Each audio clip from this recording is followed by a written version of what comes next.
KTV Originals।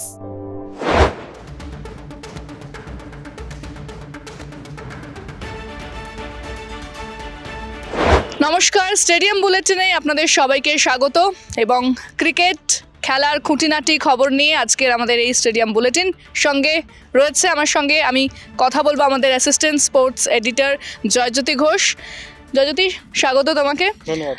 এবং আমরা দেখছি যেভাবে যে আপডেট বেরিয়ে আসছে যে টেস্ট চ্যাম্পিয়নশিপ চলছে তাতে কিন্তু বিভিন্ন প্লেয়ারের খবর এবং যে আপডেট কিন্তু আপনাদের দিচ্ছি। তবে এই মুহূর্তে প্রথম যে প্রশ্নটা তোমাকে করবো সেটা হচ্ছে যে ভারতীয় দল ঘোষণা করার কথা, কিন্তু এত দেরি হচ্ছে কেন সেই দল ঘোষণা করতে? প্রত্যেকেই তো অপেক্ষায় রয়েছেন। দেখো, এই মুহূর্তে যখন স্টেডিয়াম বুলেটিন হচ্ছে, আজকেও হয়ে যেতে পারে, কালকেও হতে পারে দল ঘোষণা, কিন্তু একটু স্লো বাট স্টেডি নীতি নিয়েছে মনে হচ্ছে ভারতীয় টিম ম্যানেজমেন্ট। তার একটা কারণ রয়েছে, একটা স্পেসিফিক কারণ, সেটা হচ্ছে শ্রেয়াস আইয়ার, যিনি নাকি খেলছেন এবং যাকে নাকি বিরাট কোহলির পরিবর্তন হিসেবে নেওয়া হয়েছে, তিনিও কিন্তু এই মুহূর্তে পুরোপুরি ফিট নন। এটা সূত্রের খবর যে 30 বল খেলার পর তার পেশি শক্ত হয়ে যাচ্ছে। আমরা জানি যে গত বছর তার অস্ত্রোপচার হয়েছে এবং তিনি খেলতে পারেননি IPL, এবং সেই ব্যথাটা কিন্তু আজ এই মুহূর্তে অনুভব করছেন শ্রেয়াস আইয়ার। এটা খুব একটা ভালো খবর নয় ভারতীয় ক্রিকেটের জন্য। আশা করব তিনি খেলবেন, তবে এই জন্যই কিন্তু ডিলে হচ্ছে। এবং আমরা জানি যে বিরাট কোহলি খেলতে পারবেন না, সেটা আনঅফিশিয়ালি অলরেডি অ্যানাউন্স হয়ে গেছে। দুটি টেস্ট ম্যাচ একই সঙ্গে রাহুল, রবীন্দ্র জাদেজা তারা খেলবেন।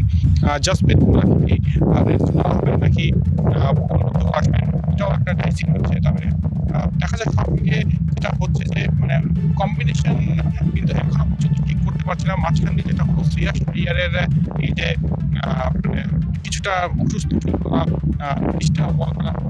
একটু আনফিট ফিল করা, সেটার জন্য কিন্তু একটু ডিলে করছে এবং খুব শীঘ্রই হবে। তবে এতদিনে করে দেওয়া উচিত ছিল থার্ড টেস্ট এবং ফোর্থ টেস্টের জন্য দল ঘোষণা। তবে একটু স্লো বাট স্টেডি নীতি নিয়েছে ভারতীয় টিম ট্যাঙ্ক ইন্টারনাল।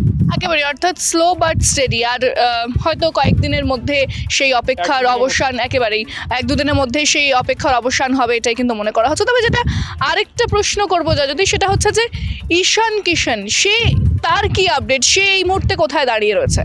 ঈশান কিষানের যেটা খবর, যে আমরা জানি যে দক্ষিণ আফ্রিকা সিরিজ চলাকালীন তিনি ছুটি চেয়েছিলেন এবং ছুটি নিয়ে চলে এসেছেন এবং তাকে ছুটিও দিয়েছেন। এবং তারপর আমরা দেখেছি যে দুবাইতে একটা অনুষ্ঠানে তিনি এসেছিলেন, সেটা নিয়েও একটা বিতর্ক হয়েছে। তবে এই মুহূর্তে যেটা বলার বিষয়, যে আশা করা হচ্ছে তিনি রঞ্জি ট্রফি খেলবেন ঝাড়খণ্ডের হয়ে। তবে তিনি কিন্তু রঞ্জি ট্রফি খেলছেন না, তিনি বরোদায় প্র্যাকটিস করছেন, অনুশীলন করছেন পান্ডিয়া ব্রাদার্সের সঙ্গে।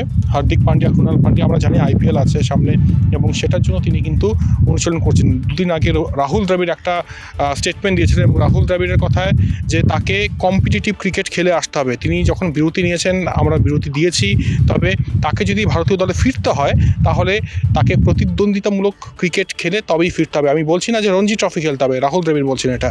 রাহুল দ্রাবিড় বলছেন এটাই, যে প্রতিদ্বন্দ্বিতামূলক ক্রিকেট খেলে তারপরে ফিরতে হবে। এবং আমরা জানি যে জুন থেকে T20 ওয়ার্ল্ড কাপ একটা বিগ ইভেন্ট হবে, এবং সেই ইভেন্টের জন্য কিন্তু প্রত্যেকে পাখির চোখ করছে। এবং Rishabh Pant as impact player না ব্যাটার খেলবেন, সেদিকেও দিকেও চোখ রয়েছে।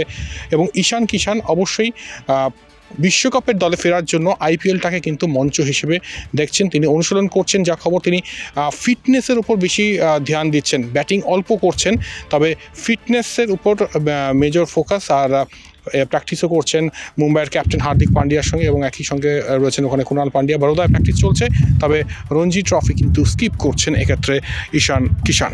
অর্থাৎ IPL এর দিকে সে একটা নজর রেখেছে, IPL এ সে কীভাবে যদি খেলে সেক্ষেত্রে কী পারফরমেন্স হয় সেটা সবাই আমরা দেখতে পাবো। তবে আরেকটা প্রশ্ন করবো, যে কেরালের বিরুদ্ধে যে রঞ্জি খেলা হয়েছিল, সেখান থেকে ঈশান পোরেল কেন বাদ গেল? কী কারণ থাকতে পারে? সব বিতর্ক ঈশানকে ঘিরেই, ঈশানটা কমন থাকছে, কিন্তু হয় ঈশান কিষান হোক বা ঈশান পোরেল হোক। আজকে কেরালের বিরুদ্ধে ম্যাচে নেমেছে বাংলা, এবং চমক এটাই যে ঈশান পোরেল কিন্তু টিমে নেই।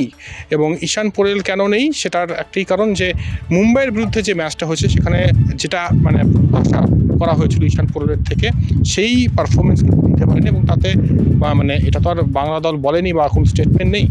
এটা মনে করা হচ্ছে যে শাস্তি স্বরূপ ঈশান পোরেলকে কিন্তু আজকে নেওয়া হয়নি। ঈশানরা কি করতে চলেছে সেটা আমরা তো দেখবই, তবে যে অনূর্ধ্ব-19 বিশ্বকাপ ফাইনাল ভারত অস্ট্রেলিয়া সেই ম্যাচে কি হতে চলেছে সেটা তো সময়ের অপেক্ষা। তবে কিভাবে সেই ম্যাচকে সাজানো হচ্ছে, কি অবস্থান রয়েছে দলের, কি বলবো?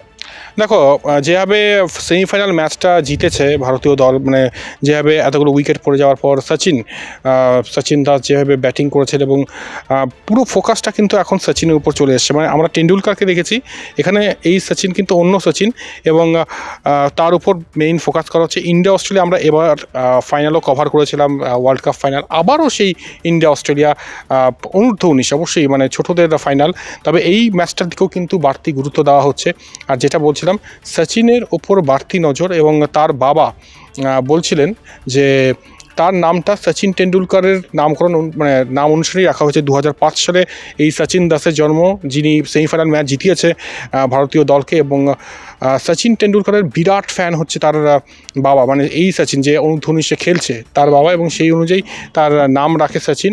তবে এই সচিন দাস কিন্তু আবার সচিন টেন্ডুলকারের ফ্যান অবশ্যই, তবে তার ফেভারিট ক্রিকেটার কিন্তু বিরাট কোহলি। তাই দেখা যাক যে সচিন বিরাটের কম্বিনেশন। সচিন কিন্তু বলেছিল যে সচিনেরও বিরাট কোহলিকে পছন্দ। একদম, এটাই মহানুভবতা, এবং সচিন বিরাট যখন এক হয়ে যায় তখন সেই ধামাকাটা হয়। আমরা চাইবো রোববার ইন্ডিয়া অস্ট্রেলিয়া অনূর্ধ্ব-19 মানে অনূর্ধ্ব-19 বিশ্বকাপ ফাইনাল, সেই বিশ্বকাপ ফাইনালে নতুন সচিনের জন্ম হোক, এবং এই সচিন সেই আগের সচিনের মতোই লম্বা খেলুক একেবারে। অর্থাৎ কি ধামাকা হতে চলেছে, একটা ধামাকা হোক, সেটাই কিন্তু আমরা চাইছি। তবে এবার যে শেষ প্রশ্ন, দিস ডে দ্যাট ইয়ার, মানে একটা কোনো মেমোরেবল মুহূর্ত, কোনো একটা স্মৃতি এবং বড় ঘটনা যেটা ঘটেছে, সেটাই আমি সেই গল্পই জয়জ্যোতির কাছে শুনবো। একদমই, আজকের দিনে লেজেন্ড, মানে absolute legend of the game, Glenn McGrath, তার জন্মদিন। 563টা test wicket, not a matter of joke. এবং আমার সৌভাগ্য, আমার সাংবাদিক জীবনে গ্লেন ম্যাকগ্রার আমি ইন্টারভিউ নিয়েছিলাম, এবং আমরা দেখি যে মাঠে কতটা তিনি আক্রমণাত্মক থাকেন, এবং তিনি কতটা স্লেজ করেন। আমরা সচিনের সঙ্গেও দেখেছি, রামনারায়ণের সঙ্গে দেখেছি, কিন্তু ব্যক্তিগত অভিজ্ঞতা থেকে বলতে পারি ভীষণই ডাউন টু আর্থ, এবং মাঠের বাইরে একদম ডিফারেন্ট একজন মানুষ গ্লেন ম্যাকগ্রা। আর অনেক কিছু করেছেন, অনেক চ্যারিটি করেছেন। তবে এই মুহূর্তে দাঁড়িয়ে একটা কথাই বলার, যে 5 জন বোলার যদি বাছা হয় অল টাইম গ্রেটের মধ্যে, অবশ্যই গ্লেন ম্যাকগ্রা কিন্তু তার মধ্যে অন্যতম থাকবে। এবং একই সঙ্গে জানিয়ে রাখি, 1922 সালে আজকের দিনই জিম লেকারও কিন্তু জন্মেছিলেন। জিম লেকার সেই বোলার যিনি একটি টেস্টে 19 উইকেট নিয়েছিলেন, মানে 10 উইকেট একটা ইনিংসে, আরেকটা ইনিংসে 9 উইকেট, এই তার স্ট্যাটস। তাই তারও জন্মদিন। দুজনকেই অনেক অনেক শ্রদ্ধা এবং শুভেচ্ছা স্টেডিয়াম বুলেটিনের তরফ থেকে। ইন্দ্রাণী, আরও একটা কথা বলে দিই, যে ক্রিকেট তো আলোচনা করছি, তবে একটা ইনফরমেশান দিয়ে রাখা ভালো। ব্লু কার্ড ফুটবলে কিন্তু আসতে পারে। ব্লু কার্ড হচ্ছে যদি কোনো ট্যাকটিক্যাল ফাউল হয় বা কিছু রেফারি মনে করেন, তাহলে ব্লু কার্ড ব্যবহার করা হতে পারে। অলরেডি কিন্তু গ্রাসরুট লেভেলে ইংল্যান্ডে ব্যবহার হয়েছে, এবং FA কাপের সম্ভবত পরীক্ষামূলকভাবে ব্যবহার করা হতে পারে এই ব্লু কার্ড। এবং ব্লু কার্ডের শিকার হলে অবশ্যই 10 মিনিটের জন্য মাঠের বাইরে যেতে হবে ফুটবলারকে, তারপর আবার আসতে পারে। তবে একটা ব্লু কার্ড, একটা হলুদ কার্ড হলে কিন্তু সেটা রেড কার্ডের সমান, এবং একই রকমভাবে দুটো ব্লু কার্ড হলেও সেটা রেড কার্ডের সমান। এই একটা পরীক্ষা কিন্তু, মানে পরীক্ষামূলকভাবে এটার ইমপ্লিমেন্টেশন হতে পারে। FA কাপে অলরেডি গ্রাসরুট লেভেলে ইমপ্লিমেন্ট করা হয়েছে, এবং যথেষ্ট রকমভাবে কিন্তু সাকসেসফুল এটা। একেবারে। অর্থাৎ বেশ কিছু আপডেট এবং গল্প আপনারা শুনলেন আমাদের এই স্টেডিয়াম বুলেটিনে।